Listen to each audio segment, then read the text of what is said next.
Bismillahirrahmanirrahim. Assalamualaikum warahmatullahi wabarakatuh. Kami dari kelompok 1 akan mempresentasikan makalah dengan judul Teori-teori bermain klasik dan modern. Sebelumnya, perkenalkan, nama saya Friska Latifatul Umami, NIM 24268, sebagai moderator dan materi 3. Assalamualaikum warahmatullahi wabarakatuh. Perkenalkan, nama saya Nurdi Melani, NIM 2420045. Di sini saya sebagai orang pertama, yaitu yang akan mempresentasikan apa itu definisi bermain, teori rekreasi, teori teleologi, dan teori sublimasi.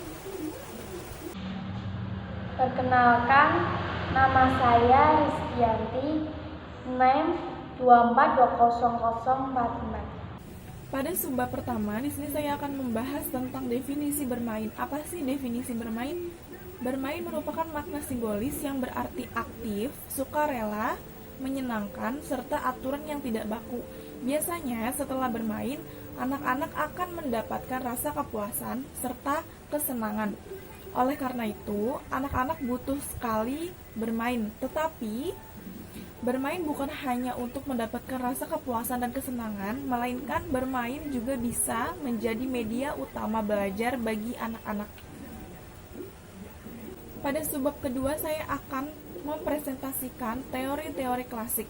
Tapi sebelum saya masuk ke jenis-jenis klasik, saya ingin menyinggung sedikit tentang sejarah dari teori klasik.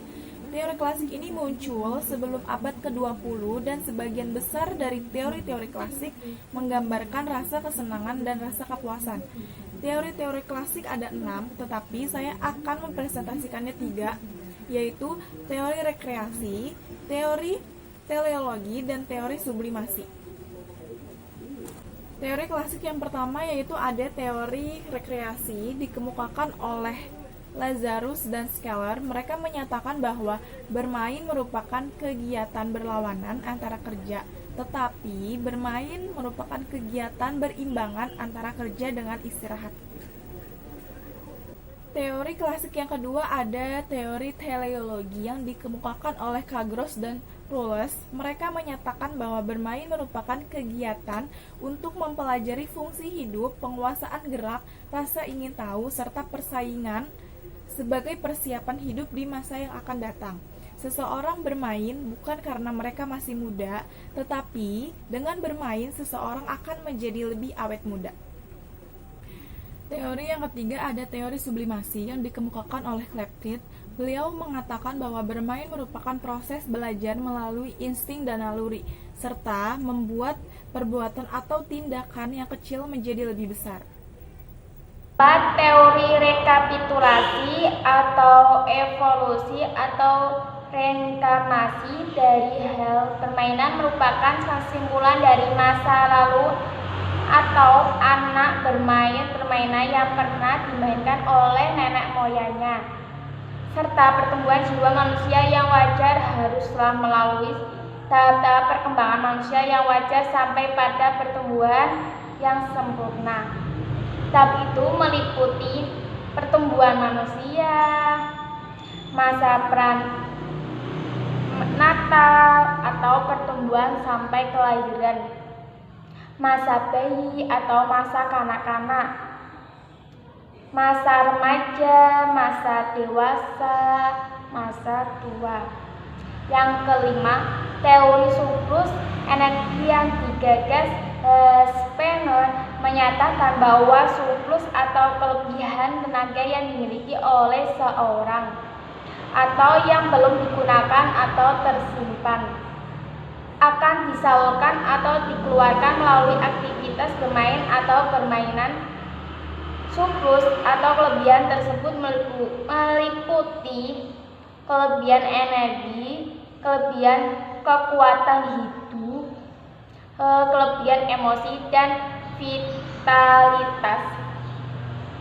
Yang keenam, teori Biller menyatakan bahwa di samping permainan merupakan kegiatan anak mempelajari fungsi hidup atau teori Gross, bermain juga merupakan vesselus atau nafsu untuk berfungsi. Dan aktivitas aktivitas derang atau kemauan untuk aktif.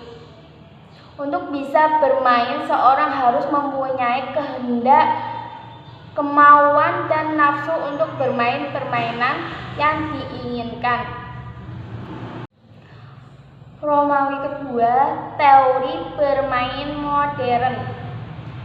Yang pertama, teori psikoanalisa Sigmund Freud. Bermain merupakan media, sarana, alat, atau cara untuk mengeluarkan atau melepaskan emosi-emosi dari dalam diri. Bermain juga merupakan media untuk belajar mengatasi pengalaman traumatik atau frustasi. Bermain merupakan salah satu cara untuk mengukur, menguasai, dan mengetahui sifat suatu alat. Yang kedua, teori ini berasal dari Sigmund Freud atau Adolf Freud berpendapat permainan merupakan penyataan nafsu-nafsu yang terdapat di daerah bawah sadar. Permainan merupakan bentuk pemuasan dari nafsu seksual yang terdapat di kompleks terdesak. Sedangkan menurut Adler, permainan merupakan penyataan nafsu-nafsu yang terdapat di bawah alam sadar, itu sumbernya dari nafsu berkuasa. Permainan merupakan usaha sadar untuk menutupi perasaan harga diri kurang. Teori kognitif. Perkembangan kognitif merupakan dasar bagi kemampuan anak-anak untuk berpikir. Hal ini sesuai dengan pendapat Ahmad Susanto bahwa kognitif adalah suatu proses berpikir, yaitu kemampuan individu untuk menghubungkan, menilai, dan mempertimbangkan suatu kejadian atau peristiwa. Jadi, proses kognitif berhubungan dengan tingkat kecerdasan atau intelijensi yang menandai seseorang dengan berbagai minat, terutama sekali ditunjukkan kepada ide-ide belajar. Perkembangan kognitif mempunyai peranan penting bagi keberhasilan anak dalam belajar karena sebagai aktivitas dalam belajar selalu berhubungan dengan masalah berpikir. Menurut Erna Wulan, Syaudih, dan Mubasir Agustin, perkembangan kognitif menyangkut perkembangan berpikir dan bagaimana kegiatan berpikir itu bekerja. Dalam kehidupannya, mungkin saja anak-anak dihadapkan pada persoalan-persoalan yang menuntut adanya pemecahan. Menyelesaikan suatu persoalan merupakan langkah yang lebih kompleks pada diri anak. Sebelum anak mampu menyelesaikan persoalan, anak perlu memiliki kemampuan untuk mencari cara penyelesaiannya. Bermain merupakan bagian atau tahap perkembangan kognitif atau daya tiru, daya ingat, daya tangkap, dan daya imajinasi. Gaya belajar manusia ATM dan PDE yang berhubungan dilalui oleh seorang anak. Bermain juga merupakan sarana untuk belajar berpikir menggunakan ide-ide atau kreativitas atau juga daya cipta atau juga berimajinasi. Tahap bermain atau Jan Piaget sensory motor play, yaitu bermain saraf, perasaan, otot-otot, pergerakan kasar, simbolik, yaitu permainan yang nyata. Social play game with rule, yaitu bermain berkelompok dengan aturan sederhana. Kemudian games with sport, yaitu bermain dan berolahraga dengan aturan-aturan yang disederhanakan atau aturan resmi baku. Teori belajar sosial yaitu menyatakan bahwa manusia sebagai makhluk monodualisme, yaitu makhluk individu dan makhluk sosial. Bermain dapat menjadi sarana atau media untuk berkomunikasi, bersosialisasi, dan berinteraksi dengan orang lain atau makhluk hidup lain, yaitu makhluk sosial. Teori kompensasi menyatakan bermain tidak hanya berfungsi sebagai pengisi waktu luang atau rekreasi saja, tetapi sekarang sudah menjadi kebutuhan untuk mendapatkan penghargaan atau untuk mempertahankan hidup sebagai profesi. Berbeda dengan teori perkembangan anak lainnya, Bandura menganggap anak tetap bisa belajar hal baru meski tidak melakukannya secara langsung. Syaratnya, anak sudah pernah melihat orang lain melakukannya, terlepas apapun medianya. Disinilah peran elemen sosial bahwa seseorang bisa belajar informasi dan perilaku baru dengan melihat orang lain melakukannya. Teori social learning dari psikolog asal Kanada ini menjadi jawaban atas celah dari teori-teori lainnya. Dalam teori ini terdapat 3 konsep yang menjadi dasar, yaitu manusia bisa belajar lewat observasi, kondisi mental berperan penting dalam proses Bandura.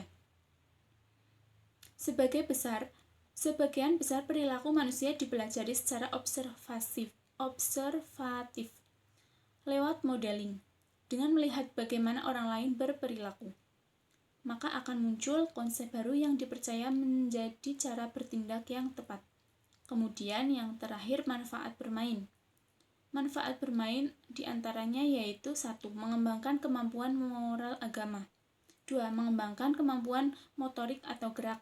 Yang ketiga, mengembangkan kemampuan kognitif atau daya pikir. Yang keempat, mengembangkan kemampuan seni. Yang kelima, mengembangkan kemampuan bahasa. Dan yang keenam, mengembangkan kemampuan sosial emosional.